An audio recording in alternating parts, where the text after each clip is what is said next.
Mari kita berdoa. Bapa, kami bersyukur jika kami terus diingatkan tentang satu pengalaman yang luar biasa. Pengalaman yang sangat ajaib dan sulit dijelaskan dengan kata-kata. Karena kami tahu bahwa Engkau menjamin orang-orang yang Engkau pilih, Engkau kasihi, yang Engkau angkat dari lumpur dosa masuk ke dalam kemuliaan-Mu. Dan kami tahu Tuhan bagaimana Engkau menjaga kami lebih daripada kami menjaga diri kami. Dan seringkali juga kami kurang mengerti, bahkan kurang memahami, dan lemah dalam kasih kami, dalam pengharapan kami, dan dalam iman kami. Sehingga kami perlu terus ditopang oleh tiang awan dan tiang api, dan oleh hadirat Kristus yang dinyatakan dalam kuasa Roh Kudus, yang menggantikan seluruh hadirat dalam perjanjian lama itu, dengan satu pribadi, yaitu Allah sendiri. Di dalam kuasa rohnya, dalam kuasa yang tak terbatas itu, hadir dalam hati kami dan mendiami tempat yang paling kudus di dalam hati kami, yaitu ruang Maha Kudus Tuhan, Bait Allah. Kami percaya Tuhan bahwa Engkau terus membawa kami supaya kami melihat mulai dari ruang bait suci lah kami melihat dunia. Bukan dari dunia kami melihat bait suci. Karena kami sulit sekali. Kegelapan dunia tidak akan memampukan kami untuk bisa menyambut cahaya kemuliaan-Mu. Tetapi di dalam Kristus, dalam kemuliaan Kristuslah kami mendapatkan segala-galanya. Termasuk hari ini kami belajar tentang satu kehidupan dalam iman, pengharapan, dan kasih Tuhan. Kami akan membahas bagaimana kami mengharapkan dalam hidup yang penuh dengan keputusasaan dan putus harapan ini. Dan begitu jelas firman-Mu memberitahukan kami bahwa kami harus, seluruh hidup kami harus mempercayai ke dalam satu janji Tuhan yang pasti, yaitu di dalam anak yang tunggal, dalam kuasa rahmat kasih-Nya, dan kami dilahirbarukan, kami dibangkitkan, dan kami mendapatkan janji Tuhan itu. Terima kasih Tuhan. Kami serahkan hati kami, ajarlah kami, dan biarlah Roh Tuhan melemah lembutkan, merendahkan hati kami.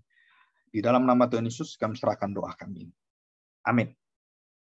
Ya, kita akan masuk dalam sharing ini ya. Nah, kita akan membaca dalam 1 Petrus pasal 1 ya. 1 Petrus pasal 1, ayat yang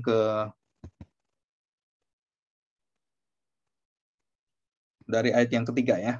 1 Petrus pasal 1 ayat 3 sampai dengan ayat 12. Kita bahas beberapa ayat yang penting, dan besok itu hari Sabtu kita bahas tentang kitab Roma, tentang Abraham.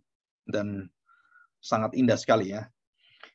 Saya bacakan, judulnya adalah Pengharapan, Iman, dan Kasih. Dan ini sama persis ada dalam 1 Korintus pasal 13, ya, ayat 1 sampai 3. Itu ada di sana dan seterusnya. 1 Petrus pasal 1 ayat yang ketiga. Terpujilah Allah dan Bapa kita Yesus Kristus yang karena rahmatnya yang besar. Nah, perhatikan ya, rahmatnya yang besar. Telah melahirkan kita kembali oleh kebangkitan Yesus Kristus dari antara orang mati kepada suatu hidup yang penuh pengharapan. Selama ini kita percaya bahwa lahir baru kita itu kita mati bersama dengan Kristus, dan di dalam suratan Petrus ini Rasul Petrus mengatakan bahwa kelahiran baru kita, kelahiran kembali kita itu dikerjakan oleh kuasa kebangkitannya. Jadi bukan berhenti pada kematian, tetapi kebangkitannya. Jadi ada kuasa yang menghidupkan. Nah, dari sini kita dibawa dalam satu kalimat selanjutnya. Telah melahirkan kita kembali oleh kebangkitan Yesus Kristus dari antara orang mati kepada suatu hidup yang penuh pengharapan. Dan ini satu-satunya kata yang ada dalam Alkitab yang dituliskan oleh Rasul Petrus. Begitu lengkap dari mulai kasih Allah, anugerahnya, rahmatnya yang sangat besar, begitu besar kasih Allah itu, dan kemudian telah melahirkan kembali karena kasihnya itu kasih yang pengorbanan, kasih yang memberikan hidupnya, nyawanya, dan mau menderita, dianiaya sengsara, mati di kayu salib. Dan dari situ dia bangkit. Nah, bangkitnya inilah menjadi kunci pengharapan sampai akhir zaman. Ini penting sekali.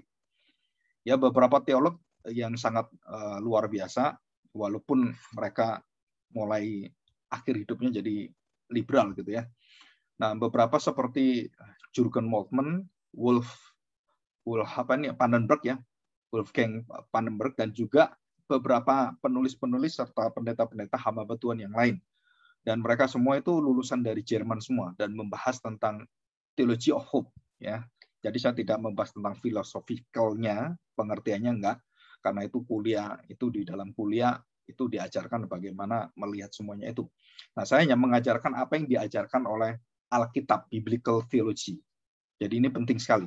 Dulu saya sangat systematic theology, tapi setelah berada di Amerika itu saya diubah menjadi biblical theology. Jadi artinya bahwa harus berdasarkan sola scriptura. Jadi semua orang-orang teologia Injili, teolog-teolog Reform, Puritan, Presbyterian, Baptis itu harus punya hidup biblical life. Jadi harus hidupnya berdasarkan sola scriptura, dan itu pertama kali yang harus menjadi dasar hidup kita adalah kita hidup berdasarkan firman. Tuhan Yesus dicoba iblis juga berdasarkan firman. Ada tertulis, ada tertulis, ada tertulis. Dan di situ saya belajar bahwa bukan dari sistem pemikiran dulu, tetapi dari apa yang dikatakan Alkitab, dan kita belajar serius Alkitab dan apa yang sesungguhnya atau yang betul-betul murni dalam Alkitab itu apa. Nah, itu membukakan banyak hal yang tidak bisa hanya dijembatani atau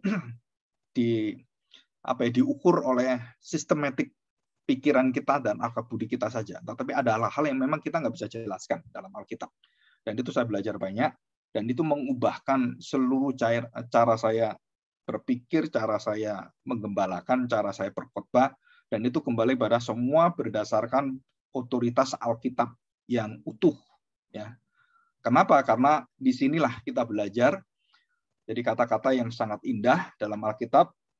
Jadi jelas sekali begitu besar rahmatnya melahirkan kita kembali oleh kebangkitan Yesus Kristus dari antara orang mati. Dan dibawa kemanakah kita? Kepada suatu hidup yang penuh pengharapan. Dan ini pengharapan kapan kita terima? Sudah kita terima. Kapan itu penuh? Nah, penuh di sini bentuknya adalah penuh yang akan memenuhi dalam proses hidup kita. Jadi bukan sekali saya percaya penuh, kepenuhan Kristus udah selesai. Belum. Kita sedang mengalami kepenuhan Kristus yang akan dibawa dan dikerjakan oleh Roh Kudus melalui firman Tuhan dan seluruh keberadaan kita semuanya.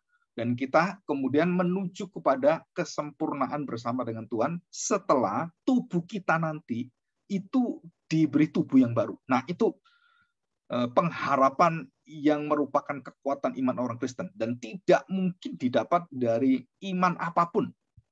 Pengertian dari segala pengertian manusia, terus kepercayaan agama dan semua filsafat itu nggak akan bisa. Karena ini hanya dalam Kristus dan hanya oleh kebangkitannya. Jadi itu pengharapan menjadi milik kita selama-lamanya.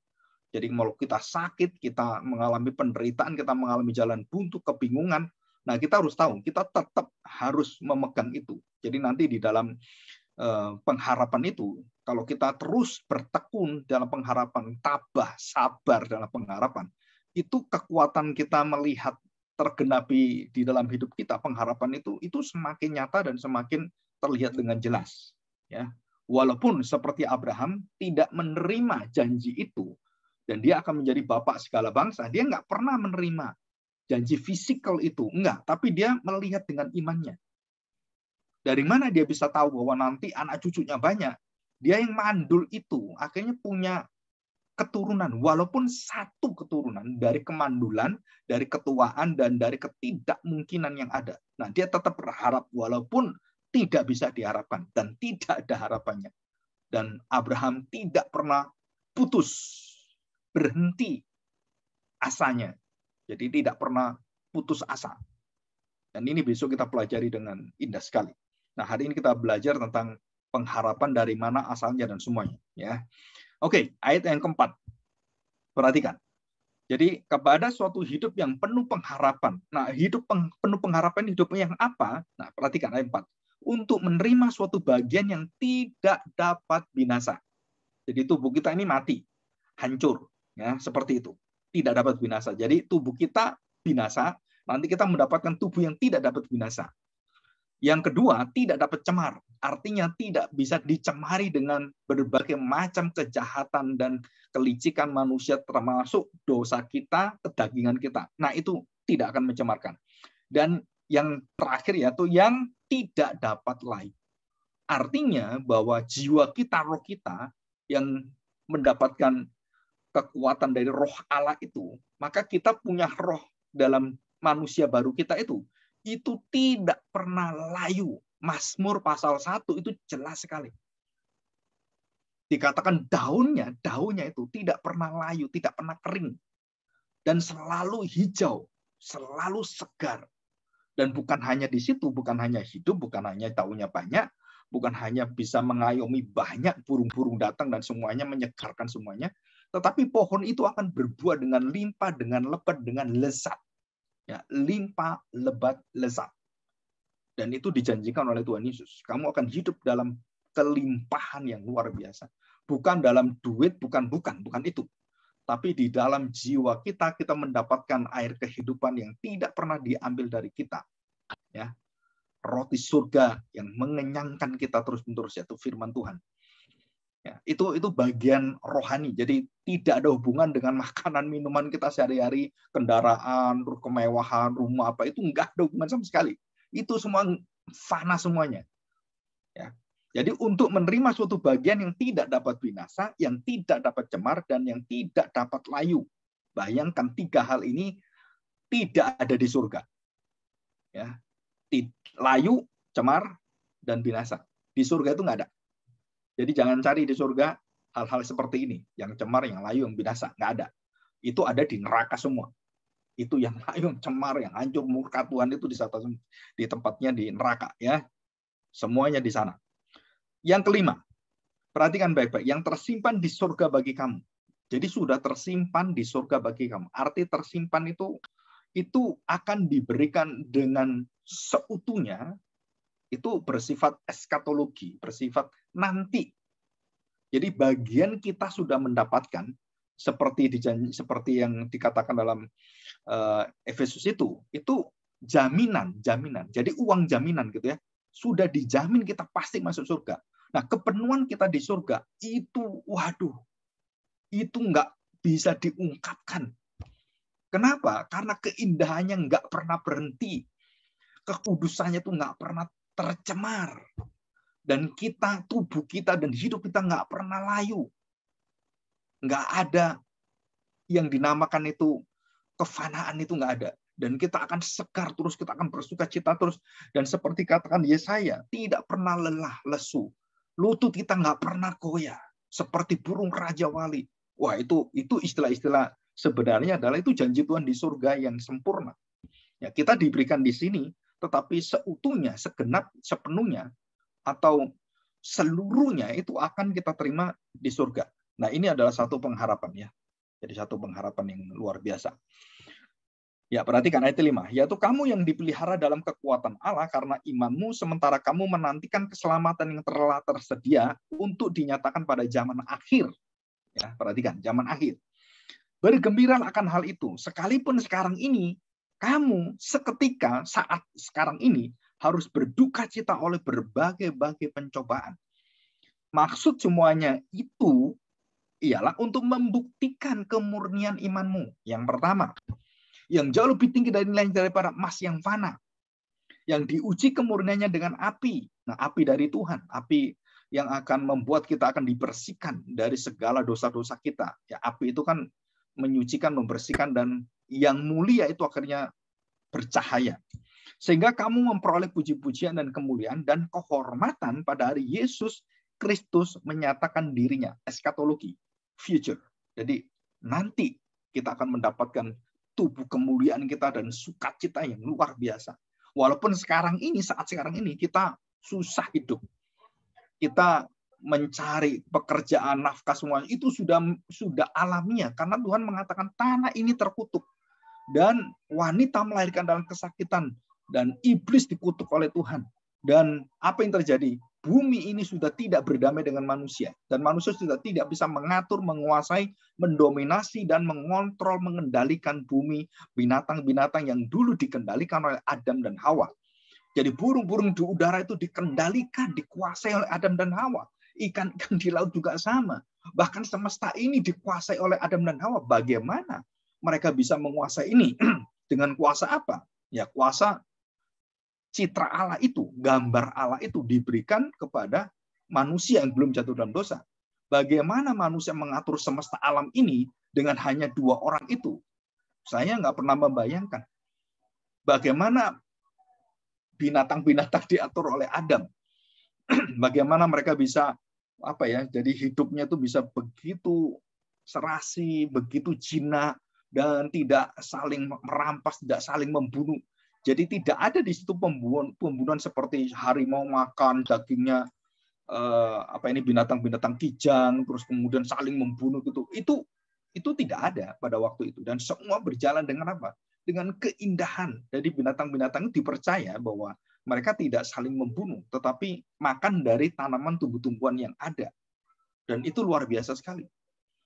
Jadi tidak ada yang nyawa memakan nyawa. Itu nggak ada. Itu hukumnya Tuhan seperti itu. Nah, nanti di surga juga sama. Ini akan berlaku semuanya. Nah, kita berdoa, kita bersyukur ya. Jadi suasana surgawi itu kalau kita lihat dalam Yesaya pasal 11 dan Yesaya 61, itu dikatakan bahwa semua, jadi anak kecil dengan ular tedung itu atau ular yang beracun itu yang punya bisa itu nggak menggigit anak itu. Jadi antara kambing dengan singa itu atau dengan macan, dengan harimau itu tidak ada kayak orang itu begitu damainya. Mereka bisa bersama-sama. Jadi tidak ketakutan kambingnya dan harimau tidak memakan kambingnya. Di surga itu suasananya dikatakan bahwa semua kerakusan terus kemudian kebuasan itu berhenti semuanya. Dan itu bisa berhenti di mana? Di dunia ini. Itu di gereja.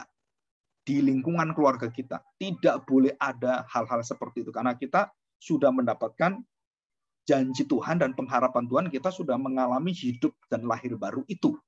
Jadi tidak ada lagi kita rakus akan diri kita. Kita mengingat orang lain. Kita selalu berpikir untuk orang lain. Kita tidak berpikir untuk diri, menyenangkan diri sendiri. Nah itu semua berhenti semua. Kita harus menyangkali semua. Nah itu artinya apa? Jadi di dalam keluarga kita itu tidak mungkin ada orang yang kelaparan. Masa dalam satu keluarga ada kelaparan, kamu makan enak, anakmu nggak makan enak, anaknya makan enak, papanya nggak makan enak? Nggak mungkin, karena itu harus menjadi satu kesatuan keluarga yang indah. Nah ini ya, jadi kita lanjutkan. Sekalipun kamu belum pernah melihat dia, perhatikan ya, namun kamu mengasihinya, kamu percaya kepada dia, sekalipun kamu sekarang tidak melihatnya, kamu bergembira karena sukacita yang mulia dan yang tidak terkatakan. Luar biasa. Jadi ada beberapa hal penting ya. Belum pernah melihat, kamu sudah mengasihinya, kamu percaya kepada dia, walaupun kamu tidak melihatnya. Kamu bergembira karena sukacita yang mulia yang tidak terkatakan. Jadi ini perhatikan, yang tak terkatakan, yang begitu besar, begitu indah, itu apa? Itu adalah kondisi surgawi yang ada di dunia ini. Dan saya berkali-kali melihat orang-orang yang melayani di gereja semuanya itu kadang-kadang banyak sekali keluhan-keluhan. Saya dulu juga sama, kalau udah kebanyakan pekerjaan gitu ya, saya ditugaskan di satu gereja, kadang-kadang, waduh ini saya kok banyak sekali ya pelayanan saya. Ini harus banyak sekali waktu tugas di satu gereja itu. Loh, kenapa ini pendetanya kok enak sekali? Malah dia pergi ke luar negeri, kitanya dicekokin dengan pelayanan dari pagi sampai malam gitu kan. Terus saya pikir, ini kayaknya ada yang salah ini. Pelayanan seperti ini nggak surgawi ini. Kenapa? Karena ya itu tadi, tidak seimbang. Jadi tidak bersama-sama dan tidak melayani dengan keseimbangan, dengan keserasian, dengan kedamaian. Dan orang-orang terlalu berat seperti itu. Kenapa? Karena rahasianya kita tidak mendapatkan. Apa itu? Hati yang bersukacita. Hati yang sudah mendapatkan kuasa dari Tuhan. Jadi semakin banyak melayani, kita semakin bersyukur, bukan semakin kita mengeluh. Kenapa? Karena Tuhan percaya kita. Tuhan berikan kita semakin banyak. Satu kota dipercaya kasih 2 kota. 2 kota percaya kasih 4 kota. Itu ilustrasi perubahan Tuhan Yesus. Kalau kamu bisa 10 talenta, dan kamu bisa dikasih 10 talenta lagi. Jadi semakin orang melayani, itu semakin pengalaman dan pelayanan dengan sukacitanya, orang ini semakin indah di hadapan Tuhan. Dan yang keluar apa? Bukan keluhan, bukan ceritan, bukan satu tuntutan gitu, bukan, tapi dia dengan rendah hati. Dan orang-orang seperti ini sangat jarang sekali. Kita semua mengukur dengan diri kita semua, ya, baik pelayanan, baik apapun. Nah, itu kelemahan kita, dan kita hampir manusia seperti itu. Paulus pun mengalami hal sama, rasul pun sama, tapi mereka melihat kepada karakter surgawi yang ada dalam hidup mereka, pengharapan mereka di sana. Walaupun mereka lemah, banyak sekali masalah, tantangan banyak. Bahkan kalau kita mendengar kesaksian Rasul Paulus dalam tulisannya dia, bagaimana dia digebukin, bagaimana dia karam kapal, terus hancur kapalnya 3 kali. Itu rasanya kita masih jauh pelayanan seperti itu, ya. Kita masih terlalu ringan. Ya, itu aja kita sudah mengeluh-ngeluh gitu kan. Belum lagi seperti Rasul Paulus. Bagaimana itu? Hidupnya sudah bukan diriku lagi. Nah, orang-orang seperti ini patut kita hormati. Maka kita harus hormat dengan para utusan Tuhan, para hamba Tuhan, para gembala sidang yang betul-betul hidupnya itu diberikan untuk Tuhan. Ya, kita harus hormat sekali dengan mereka. Karena mereka tidak hidup bagi dirinya, tapi bagi Tuhan. Ya, jadi di sini. Jadi ada satu sukacita, kenapa tidak melihat tapi percaya mengasihi? Ya itu tadi, itu adalah kualitas surgawi. Jadi kalau anak kita itu berani nyontek, anak kita berani berbuat curang, itu artinya kualitas surgawi itu luntur dalam dirinya. Kenapa? Karena dia tidak melihat kehadiran Allah. Oh, kalau gurunya nggak ada, dia bisa nyontek. Oh, santai, senang dia nyontek. Nah, dia tidak melihat ini. Tapi kalau dia tahu ada Allah yang hidup, dan dia mengerjakan itu bukan untuk manusia, bukan untuk guru, bukan untuk saya, tapi dia mengerjakan adalah untuk kemuliaan Allah, untuk muliakan Allah di dalam seluruh hidupnya, maka dia tidak akan mengerjakan pekerjaan-pekerjaan di dalam kecurangan, kemunafikan, kelemahan, kelelahan kita, keluhan-keluhan kita. Nah, itu kita akan jauh dari itu. Ya, kita akan berusaha dengan sungguh. Manusia roh kita itu penuh sukacita, ya, daging kita itu lemah sekali. Dan kita lihat murid-murid Tuhan Yesus sama, ya. Oke. Kita lihat ini ya. Saya lanjutkan. Ayat 9. Karena kamu telah mencapai tujuan imanmu, yaitu keselamatan jiwamu. Kamu sudah mencapai keselamatanmu. Kamu sekarang akan menerima pengharapan itu, ya. Keselamatan itulah yang diselidiki dan diteliti oleh nabi-nabi yang telah bernubuat tentang kasih karunia yang diuntukkan bagimu. Dan mereka meneliti para nabi-nabi ini saat yang mana dan yang bagaimana yang dimaksudkan oleh Roh Kristus yang ada di dalam mereka, yaitu Roh yang sebelumnya memberi kesaksian tentang segala penderitaan yang akan menimpa Kristus. Ini rahasianya. Tadi kan kebangkitan. Bagaimana saya bisa pengharapan, saya bisa teguh itu. Engkau akan melihat penderitaan Kristus itu menjadi kemuliaan yang akan membawa kemuliaan yang penuh dengan pengharapan yang pasti. Tentang segala kemuliaan yang menyusul sesudah itu. Kepada mereka telah dinyatakan bahwa mereka bukan lagi melayani diri mereka sendiri, tetapi melayani kamu dengan segala sesuatu yang telah diberitakan sekarang kepada kamu dengan perantaraan mereka, yang oleh Roh Kudus yang diutus dari surga menyampaikan berita Injil. Ya, Roh Kudus menyampaikan berita apa? Injil. Berita tentang Kristus, tentang kerajaan Injil, kerajaan Kristus. Ya, tentang kekuatan berita sukacita yang indah dari surga. Menyampaikan berita Injil kepada kamu, yaitu hal-hal yang ingin diketahui oleh malaikat-malaikat. Coba kita akan kaget sekali. Kita nggak pernah baca ayat-ayat yang penting ini, ya. Yang ingin diketahui oleh malaikat-malaikat. Apa itu? Pengajaran Yesus itu loh. Itu diajarkan dan semua Taurat digenapi oleh dia. Itu malaikat itu ingin tahu semuanya. Para nabi itu ingin sekali mengenal itu. Bagaimana Yesus menggenapi dengan kerinduannya manusia yang dikenan oleh Tuhan itu bagaimana sih? Dan disitulah pengharapan kita, disitulah kekuatan dasar kita. Ya, oke. Nah kita akan melihat ini ya. Saya akan agak singkat aja karena besok ini saya akan bahas lagi. Perhatikan baik-baik. Kondisi dunia adalah kondisi yang tidak ada harapan. Ya, kenapa?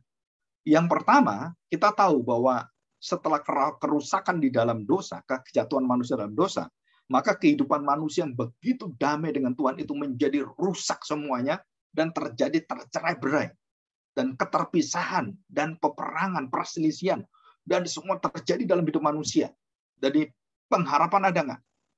Secara manusia tidak ada harapan karena jatuh dalam dosa. Dan ini mempengaruhi seluruh peperangan yang ada. Dan Tuhan, waktu manusia jatuh dalam dosa, ada peperangan yang dimulai. Siapa yang memulai peperangan ini? Bukan manusia, bukan iblis. Tuhan yang memulai peperangan. Aku akan mengadakan permusuhan. Aku akan memerangi engkau. Siapa yang diperangi oleh Tuhan? Yaitu keturunan ular. Dan keturunan perempuan ini. Dan disitulah ada 2 keturunan di dunia ini. Sampai akhir zaman, 2 keturunan ini akan dipisah oleh Tuhan. Ya, di dalam kitab Wahyu itu jelas sekali. Semua binatang yang berasal dan yang keluar dari laut itu dengan binatang yang dengan makhluk-makhluk yang dari surgawi yang keluar dari daratan dengan segala kemuliaannya dan berasal dari surga itu akan berperang dengan yang di laut. Dan 2 kubu ini, kerajaan yang terdiri dari kerajaan kegelapan, ular beludak itu dengan kerajaan terang. Di situ ada semua orang-orang benar bersama dengan Tuhan. Ya, jadi ini kerajaan terang dan gelap, ya, iblis dan semuanya. Nah, ini kondisi yang ada. Jadi jangan mengharapkan apapun dari dunia ini. Nah, yang kedua, kerusakan itu bukan hanya merusakkan semesta alam, termasuk dalam diri moral manusia dan jiwa serta psikis manusia serta pola berpikir yang benar atau pola berpikir untuk menemukan kedamaian dalam pikirannya itu sudah hilang semuanya. Dan manusia sangat egois. Dan ditunjukkan dengan apa? Dengan kejatuhan Adam dan Hawa. Dan manusia pertama yang membunuh manusia adalah Kain. Dan itu kerusakan moral. Jadi orang baik harusnya berharap hidupnya akan baik. Orang baik dihantam oleh orang yang tidak baik. Dan matilah orang itu. Nggak ada hidup lagi. Tetapi Tuhan katakan bahwa darahnya, orang benar ini darahnya, darah Habil ini berteriak kepadaku. Dan menuntut kepada Tuhan untuk menegakkan keadilan, maka dihukumlah Kain. Ya, dan itu terjadi seperti itu. Nah, dengan kondisi seperti ini, moral manusia menjadi rusak dan semuanya jadi segala-galanya, hidup manusia menjadi egois, kepuasan dan tanda petik kerakusan itu, kepuasan manusia itu akhirnya menguasai banyak jagat semesta alam ini. Maka yang kaya itu semakin tidak memperhatikan kepada orang lain. Dia semakin menumpuk kekayaannya. Dia nggak peduli dengan orang lain. Dan disitulah Tuhan Yesus menyatakan siapakah orang yang berbahagia. Adalah orang yang hidup untuk orang lain. Bukan untuk dirinya sendiri. Bukan memperkaya, terus mempersolek diri, memperindah diri, dan semua bergantung pada diri sendiri. Dan Tuhan katakan itu semua adalah kesia-siaan, kefanaan. Dan itu adalah hidup yang tidak ada artinya. Hampa. Tetapi kalau kamu mengasihi orang lain, kamu berkenan pada Tuhan dan memberikan pertolongan pada orang lain dalam segala bentuk kebaikan-kebaikan yang Tuhan berikan pada kita, kita menjadi orang yang sangat berkenan pada Tuhan. Dan itu hanya orang-orang yang memiliki Kristus yang betul-betul bisa melakukan ini dan dikenal oleh Tuhan. Maka manusia yang merusak itu, keluarlah dosa-dosa yang sangat mencengangkan. Apa itu dosa? Dosa secara sosial, dosa secara sistem, dosa secara pemerintahan, dosa di dalam keluarga, dosa di dalam pernikahan, dosa di dalam segala seluk-beluk yang berefek kepada seluruh struktur masyarakat jatuh dalam dosa. Suap, pungli, korupsi, dan kecurangan, dan semua itu merasuk hidup kita semua. Bahkan di dalam gereja pun kita mengalami hal itu semua. Dan kita tidak tertutup dengan itu. Dan berapa banyak pendeta-pendeta yang di luar negeri itu dipenjara karena korupsi uang. Dan karena korupsi dan banyak hal yang lain, menyalahgunakan dan pajak semuanya. Di Singapura juga beberapa pendeta dipenjara. Jadi Amerika itu juga sama, dipenjara. Ya, dituntut mereka semuanya. Dan inilah kondisi yang ada. Ya, ini contoh kenapa hidup manusia tidak ada pengharapan, karena ada efek dosa, akibat dosa, dampak dosa yang begitu hebat yang tidak pernah kita pikirkan. Ya, manusia selalu ingin mengharapkan yang baik.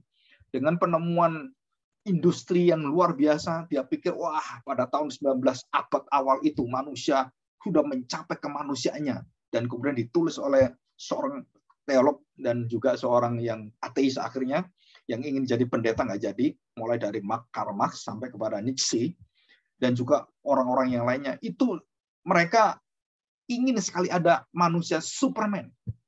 Manusia yang sangat unggul, ras yang sangat unggul. Dan disitulah terjadi apa? Hitler menjadi orang yang membunuh banyak orang-orang, termasuk di situ ada bangsa Yahudi. Jadi semua ditaklukkan oleh dia. Kenapa? Karena kerusakan di sini. Mengangkat diri bangsa yang paling benar, yang paling hebat, dan semua bangsa dihajar oleh dia dan dibunuh semua oleh dia. Dan Hitler benci sekali dengan Yahudi karena Yahudi adalah bangsa pilihan Allah. Dan dia racun semuanya. Jadi waktu dia tembaki satu-satu, itu Hitler tiap hari nembaki orang Yahudi. Tiap hari. Sampai berapa minggu itu. Dia saking bencinya. Anak kecil, anak besar, ibu, bapak, kakek, nenek, tembaki. Dengan tangannya tembak. Dar, semua. Sampai dia kecapean. Karena kecapean akhirnya digas racun dia. Wah, kelamaan ini nembak satu-satu tembak. Nggak bisa. Gimana? Kumpulin satu, digas. Mati semua. 2.000 orang mati. Ribuan orang mati. Dan lebih daripada 2 juta orang Yahudi. Waktu Hitler itu mati semuanya. Dan itu satu pengalaman yang sangat menyakitkan. Dan mirip seperti zaman pembuangan, zaman perbudakan. Dan bangsa Israel mengalami itu. Ya, kita tidak cerita banyak. Dan kita cerita manusia tidak ada harapan. Ya, kita lanjutkan. Nah, saudara, kita kembali kepada kondisi awal di bumi. Di dalam Kejadian pasal 1 ayat 1, 2, 3. Saudara baca di sana. Terjadilah satu keterangan dari firman Tuhan. Bahwa bumi belum berbentuk kosong dan kacau balau. Dalam kegelapan yang luar biasa. Saudara tahu kenapa itu? Karena bumi adalah tempat roh-roh gelap yang dijatuhkan oleh Tuhan. Dan roh-roh itulah yang menguasai semuanya. Dan Tuhan tempatkan di situ. Dan kemudian Tuhan ciptakan semua. Untuk apa? Untuk menyatakan aku adalah Allah yang bisa mengubah kegelapan-kegelapan itu menjadi terang. Dan Tuhan memberikan itu. Dan Tuhan tidak memberikan kepada malaikat-malaikat jatuh dalam dosa kesempatan untuk berbalik. Enggak. Tuhan ingin menyatakan bahwa dia ingin menciptakan manusia dan dia ingin mengasihi manusia. Bukan malaikat yang dia kasih, tapi manusia. Dan disitulah malaikat memberontak pada Tuhan dengan alasan-alasan yang Tuhan tidak pernah mengasihi malaikat seperti mengasihi manusia. Dan itulah menjadi satu iri hati yang terjadi di surga dan peperangan, dan sepertiga malaikat yang ikut Lucifer itu kemudian dihentamkan ke bumi ini yang tidak berpun dan kosong seperti itu. Nah, itu awal. Jadi bumi yang ada di bawah kita ini yang diciptakan Tuhan, itu sebelum hari pertama, kedua, itu sudah ada. Jadi sebelum hari 1, 2, 3, 4, 5, itu bumi sudah ada. Jadi berapa umur bumi? Waduh, nggak tahu. Berapa juta tahun, miliar tahun, kita nggak tahu. Jadi benda-benda semesta alam itu belum ada, bumi itu sudah ada. Banyak orang yang tidak percaya itu. Ya, para astronomer yang ateis yang tidak percaya Alkitab, mereka mengatakan wah Alkitab ini salah gitu ya. Tapi kita percaya bahwa Alkitab itu benar ya. Jadi kondisi awal di bumi memperjelas kepada kita bahwa bumi ini bukan tempat kita untuk hidup bersama dengan Tuhan. Bumi ini tempat yaitu kita menyatakan terang Tuhan, bukan menyatakan kita bersama dengan gelap, bersahabat dengan gelap, bukan ya. Kita tahu terjadi peperangan antar gelap dan terang. Nah, saudara perhatikan baik-baik. Setiap jiwa manusia, tubuh kita, pikiran kita, saat ini, kita sulit sekali mengharapkan kepada Tuhan. Kenapa? Karena seluruh yang ada itu memberikan kita iming-iming. Dari pekerjaan, hal yang membuat kita tuh mengharapkan bukan Tuhan, tapi kepintaran kita, janji-janji jabatan, janji-janji yang luar biasa. Dan itu membuat kita, termasuk anak-anak kita, itu terjebak dalam lingkaran setan dalam kehidupan kita. Sehingga kita salah mengarahkan anak kita supaya dia mencari uang yang banyak. Bukan itu tujuannya. Kita mengharapkan anak kita jadi orang kaya, kita mengharapkan kita menjadi orang yang bisa dihormati orang, yang bisa mencapai banyak gitu. Padahal bukan itu tujuan Alkitab. Nah, kita dibombardir dengan keinginan iming-iming begitu banyak dan rasa ingin memiliki yang begitu besar, maka apa yang terjadi? Kelimpahan yang salah. Membuat kita kacau dalam pikiran kita, dan kita terus digenjot supaya kita menjadi orang-orang yang unggul, yang lebih baik dari orang lain, yang bisa lebih kaya dari orang lain, yang bisa melakukan semua lebih baik dari orang lain, dan kita selalu menjadi bangsa yang saling mengunggulkan siapa yang paling hebat. Ya. Padahal Tuhan mengatakan pada bangsa Israel, aku memilih engkau bukan karena engkau lebih hebat dari bangsa lain, karena engkau adalah bangsa yang paling kecil, yang paling lemah, yang paling miskin dari semua bangsa. Dan aku mengangkat engkau menjadi contoh bangsa-bangsa lain. Dan itu menjadi satu catatan bagi bangsa Israel. Kamu dulu bukan bangsa yang unggul, tapi Tuhan membentuk kamu. Dan Israel selalu diingatkan, termasuk kita semua, ya, supaya kita tidak kehilangan harapan kita dalam masa-masa susah. Ya, saudara, yang terakhir itu saya ceritakan sedikit tentang bahayanya HP, gadget, dan semua alat-alat elektronik. Dan sekarang sampah elektronik itu sudah begitu besar dan sudah mencemari begitu banyak yang ada di lingkungan kita. Mulai frekuensi polusi, frekuensi, dan kecemaran itu akhirnya membuat begitu banyak penyakit bermacam-macam, mulai dari kanker, mulai dari kecenderungan, mulai daripada diabetes, jantung, semua. Itu semua adalah karena lingkungan ini sudah tidak lestari lagi. Lingkungan ini sudah jatuh dalam dosa semua. Jadi artinya, sewaktu nanti kita kena penyakit, kena jantung, kena kanker, kena apapun, saudara jangan pernah menyalahkan Tuhan. Kenapa? Karena itu adalah kerusakan manusia. Dan itu akan menghinggapi setiap orang. Bahkan yang terakhir yang Tuhan sudah pastikan adalah setiap orang akan mati. Jadi satu persatu kita akan menghadapi kematian kita. Yang juga disertai dengan apa sebelum mati itu? Penderitaan. Kena sakit karena kondisi yang lemah, karena kita tidak bisa berfungsi dalam tubuh kita, jantung kita, hati kita, lever kita, ginjal kita, lambung kita, atau otak kita kena stroke. Dan itu semua akan menghinggapi kamu semuanya. Dan tidak ada orang yang bisa melarikan diri. Bagaimana kamu akan hidup? Dan bagaimana kita menyikapi hidup seperti ini? Dan kita jelas, Alkitab memberitahukan pada kita, jamin semua apa yang ada dalam hidup kita. Apa yang dijaminkan? Yaitu Yesus akan menjamin kamu, memberikan pengharapan satu-satunya, dan dialah pengharapanmu. Apa yang diharapkan dari hidup kita yang harus kita berikan pada Tuhan? Yang setelah kita diberikan keselamatan itu, apa harapan kita? Saudara tahu bahwa Tuhan mengharapkan apa yang dilakukan kepada kita, kamu lakukan kepada orang lain. Tuhan menyelamatkan kita dengan kasih-Nya, maka kasih Tuhan itulah kita pancar kepada orang lain, bersaksi pada orang lain, dan hidup seperti Kristus memberitakan tentang kuasa-kuasa kemenangan di dalam hidup kita, termasuk tentang sakit penyakit. Jadi beritahu orang-orang itu bukan cuma dalam arti kesembuhan yang akan dilakukan, bukan itu yang diminta Tuhan, tetapi kelahiran baru yang dibangkitkan oleh kuasa kebangkitannya, kelahiran baru yang diciptakan oleh kebangkitannya. Dan itulah berita yang membuat pengharapan kita itu tidak akan pupus, tidak akan layu, tidak akan cemar, dan tidak akan bergeser dari apapun. Kenapa? Karena kita akan mendapatkan satu. Tubuh saya bisa sakit, bisa mati. Otak saya bisa mengkeret, bisa kena segala macam dengan kelemahan, dan bisa macam-macam. Karena salah makan, karena apa? Karena udara, karena tercemar, karena radiasi, karena apapun. Kemudian saya kena penyakit yang aneh sekali. Dan begitu banyak penyakit dan menimpa saya. Saya bisa lupa, saya bisa gak kenal kamu. Saya bisa kemudian tambah lama, tambah tangan saya nggak bisa apa-apa. Bisa lumpuh. Bisa suatu hari bisa. Tetapi manusia roh kita itu dijamin oleh Tuhan. Dan inilah yang membuat bapak-bapak yang ada dalam iman, dalam Alkitab, di dalam seluruh kelemahan, mereka tidak pernah berhenti berharap pada Tuhan. Jadi apa itu pengharapan?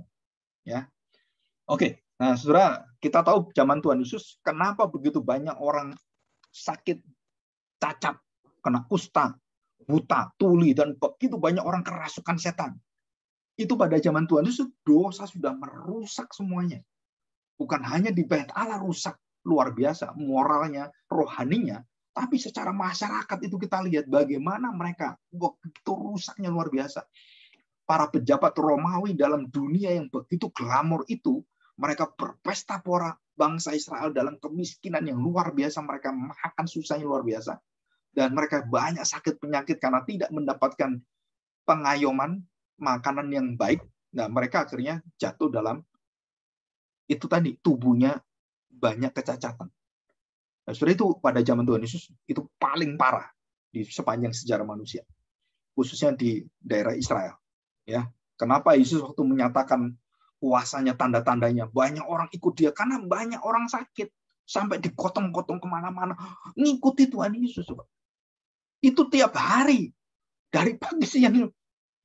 Dan berapa orang yang ikut duduk, mungkin ada yang lumpuh, ada yang macam-macam. Dan dikatakan Alkitab, semua orang yang disembuhkan Tuhan sembuh semua. Nggak ada yang nggak sembuh. Satu pun nggak ada. Ya, kecuali orang-orang dari tempat kampungnya dia. Dan dia tidak mengadakan mujizat karena mereka tidak percaya. Ya, oke, begitu banyak penderitaan itu ya. Nah, saudara perhatikan baik-baik. Yang pertama, dalam kitab Yeremia, ini istilah hope itu dalam bahasa Ibrani itu adalah kawa. Kawa itu artinya ada sesuatu yang dinantikan dengan kepercayaan.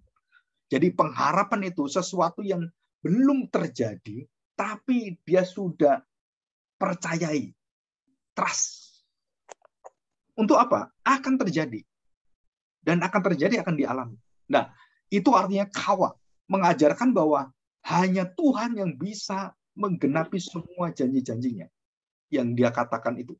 Dan bukan yang lain. Ya, hanya Tuhan yang menggenapi janjinya, dan tidak ada yang bisa menggenapi itu, karena semua adalah rancangan Tuhan, semua diatur oleh Tuhan, semua dibuat oleh Tuhan satu persatu dari hari ke hari, dari tahun ke tahun, bagaimana dari silsilah sampai kepada Tuhan Yesus, semua diatur dan semua digenapi oleh Tuhan. Dan pengharapan dari keturunan satu, keturunan dua, begitu sabarnya Tuhan sampai manusia itu menerima Kristus datang. Dan dalam kondisi dunia sudah aman, dikuasai oleh negara yang superpower seperti Romawi, dan tidak ada kekurangan. Siapapun ikut Romawi, kamu akan diberi damai oleh pemerintah Romawi. Namanya Pax Romana.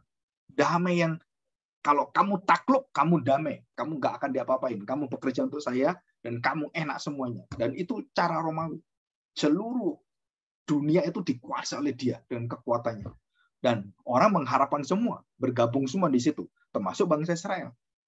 Tua-tua semua itu akhirnya bergabung dengan bangsa ini, berkompromi semuanya. Nah, dalam hal ini ada dua hal, yaitu menantikan karena belum terjadi. Yang kedua adalah percaya akan terjadi. Jadi dua ini yang ditekankan dalam perjanjian lama. Jadi baik itu Musa, baik itu Abraham, baik itu Daud dan semuanya, itu pengharapan mereka itu ada pengharapan yang menantikan dengan pasti. Dan dalam Ibrani pasal 11 itu jelas sekali tentang iman. Menanti dengan pasti. Kalau mengharapkan dan itu pasti, itu namanya bukan pengharapan. Itu akan terjadi. Iya, tapi tetap pengharapan. Karena belum terjadi. Tapi pengharapan yang pasti yang akan terjadi, itu artinya apa? Kita harus trust kepada Tuhan. Apapun yang terjadi. Di saat-saat sulit, seorang harus menunggu Tuhan. Yang akan membalikkan keadaan. Ya, kita harus tahu ini.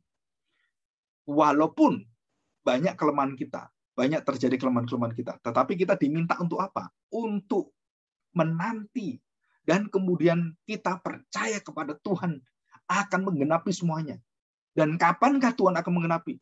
Itu kita percaya dengan mengharapkan pada Tuhan, dengan iman kita. Jadi Abraham tidak menerima janji itu, dia menjadi bapak segala bangsa waktu dia hidup. Tapi dia melihat itu terjadi, dan terjadilah akhirnya setelah Abraham. Anak cucunya, 12 suku Israel. Anak Yakub kan, dan terjadilah itu.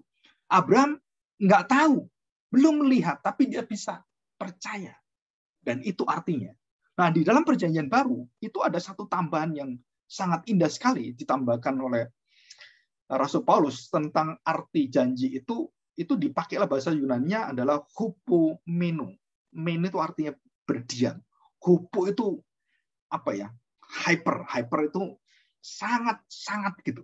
Jadi sangat berdiam. Artinya apa? tekun berdiam. Dan di situ menunjukkan apa? Satu mental kesabaran dan tidak mendahului waktu Tuhan. Bertahan di dalam Tuhan.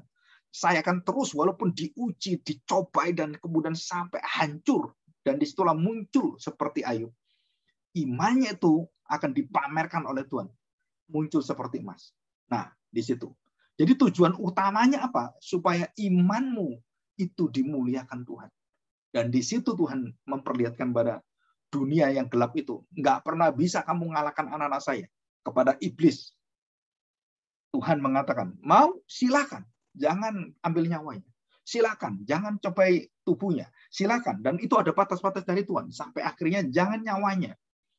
Istrinya dipengaruhi oleh setan. Mengutuki Ayub. Mengutuki Tuhan. Tapi Ayub tidak. Dia tetap bertahan. Maka Ayub adalah bapak orang yang berpengharapan. Karena dia hupomeno. Dia kawa. Kawa itu artinya apa? Dia percaya pada Tuhan. Dia menantikan jawaban Tuhan. Dan dia bertahan. Nah, ini dalam perjanjian baru. Bertahan ini yang baru dijelaskan. Kenapa dijelaskan? Karena belum ada orang yang bertahan tanpa jatuh dalam dosa. Abraham bertahan, dia beriman. Dia akhirnya jatuh dalam dosa. Kenapa? Dia mengawini Hagar. Karena desakan istrinya, terjadilah situ peperangan keluarganya. Sampai hari ini keturunan Ismail dan keturunan Ishak. Terjadilah kelemahan kita. Terus siapa yang tidak mengalami satu kelemahan seperti itu? Dia bertahan, dia bersabar, dan dia tidak melakukan satu kelemahan kesalahan pun. Dan itulah muncul Tuhan Yesus. Hupomeno. Kristuslah hupomeno. Ketahanan kesabaran kita, pengharapan kita, kekuatan kita, andalan kita adalah Kristus. Bukan saya yang bisa. Jadi waktu saya bisa bertahan dalam penderitaan, dalam tekanan hidup, kita mengingat pada Kristus. Kalau kita mengingat pada diri kita, pasti kita ambruk. Pasti kita akan, mengapa Tuhan ini seperti ini? Kita akan bertanya pada Tuhan. Ayub bertanya pada Tuhan. Dan dia kemudian berdosa. Dia mencabut semua perkataan. Tuhan mengatakan Ayub tidak berdosa karena dia mendapat ini semua. Tetapi dalam perjalanan dia berdebat dengan Tuhan. Dia jatuh dalam dosa. Dan dia mengaku itu. Dia mencabut semua perkataannya. Keluhan-keluhannya. Tidak perlu Tuhan jawab, nggak apa-apa. Kenapa? Karena Tuhan mendidik saya hupomeno, bersabar. Dan Tuhan yang akan genapi, bukan saya. Kenapa saya seperti ini? Ya terserah Tuhan. Kok kayak nggak adil? Ya memang Tuhan adil. Bagi saya kok nggak adil. Kenapa saya seperti ini? Udah ikut Tuhan dengan baik. Kenapa anak saya 10 anak saya diambil Tuhan semuanya? Di mana ini? Ayub pun menangis. Bukan hanya satu kali menangis. Anaknya mati 10 kali nangis dia. Semua hartanya habis. Badannya dalam kesakitan. Di mana Tuhan? Dia ingin bertanya pada Tuhan. Dia menanti. Apa jawaban Tuhan? Dan kemudian dia percaya. Walaupun dia tidak melihat apa yang terjadi di surga. Percakapan Tuhan dengan iblis. Ayub tidak tahu. Tapi dia percaya. Kalaupun saya mati. Dan ini iman Ayub. Dalam Ayub pasal 38-42. Dia katakan apa? Kalau sampai aku mati pun, Tuhan bisa menebus dan mengangkat aku. Jadi artinya apa?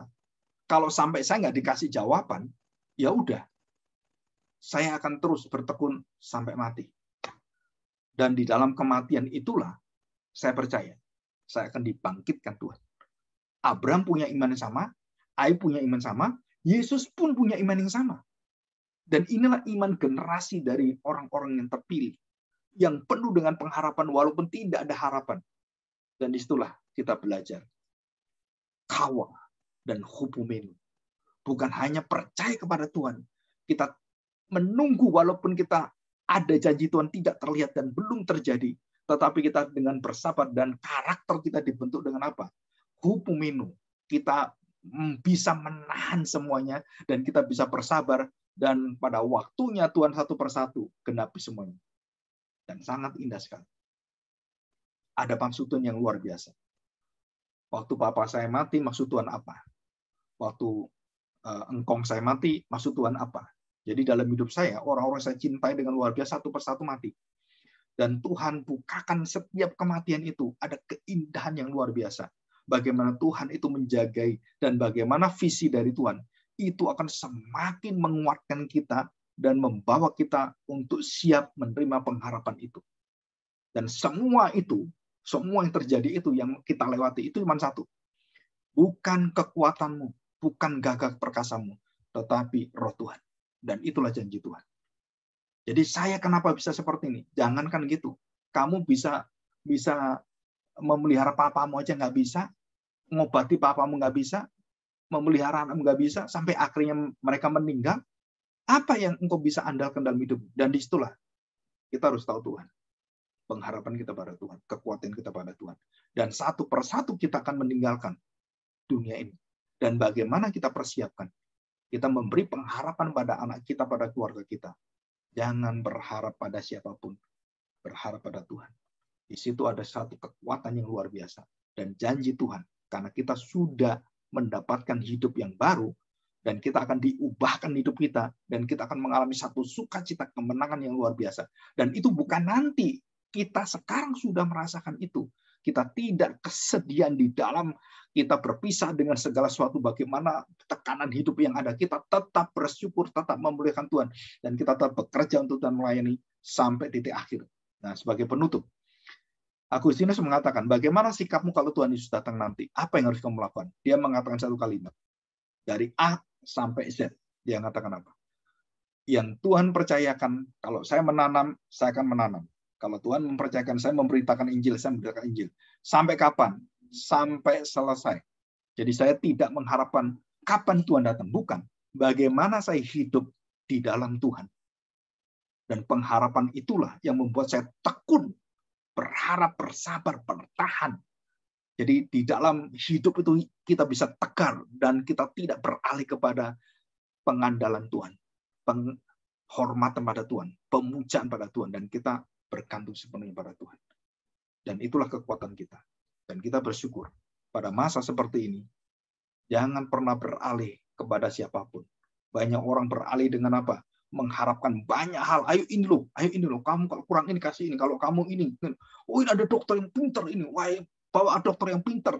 Saya pun anak saya waktu dalam kondisi nggak bisa ditolong itu, saya cari dokter yang paling bisa dengan penyakit ini apa? Oh, penyakit kanker itu yang bagian otaknya apa? Yang paling pintar siapa? Oh, ini profesor yang ada, profesor yang di Siloam gitu. Nah, semua itu kita andalkan semua seperti itu. Tapi kenyataannya nanti hidup kita, semua itu nggak bisa diandalkan. Karena bukan itu tujuan Tuhan. Bukan tujuan Tuhan adalah untuk mencari orang, bukan. Tapi kita menikmati hidup hupomino bersama dengan Tuhan. Dan saya menikmati bagaimana saya bisa bersama dengan anak saya, bisa bersama dengan papa saya, sampai akhir hidupnya, sampai semuanya jelas, dan begitu indahnya. Saya melihat betapa Tuhan begitu sabarnya. Dan Tuhan membuat kami semua bisa merasakan hadirat Allah. Dan memang perpisahan begitu menyakitkan, begitu menyedihkan. Tetapi pada saat itulah kita berharap pada Tuhan. Kenapa? Nanti kita akan mendapatkan kemuliaan bersama. Dan kita juga satu persatu akan menghadap sana. Dan kita akan meninggalkan di belakang kita. Apa yang kita siapkan? Jangan mengharapkan dunia ini. Tuhan Yesus, harapan kita. Kebangkitannya, kematiannya, kesengsaraannya, menjamin kita semuanya. Kita akan mendapatkan kemuliaan yang baru. Kita bersyukur, kita bersukacita. Kita akan masuk dalam doa. Dan kita akan bersama-sama untuk berdoa ya.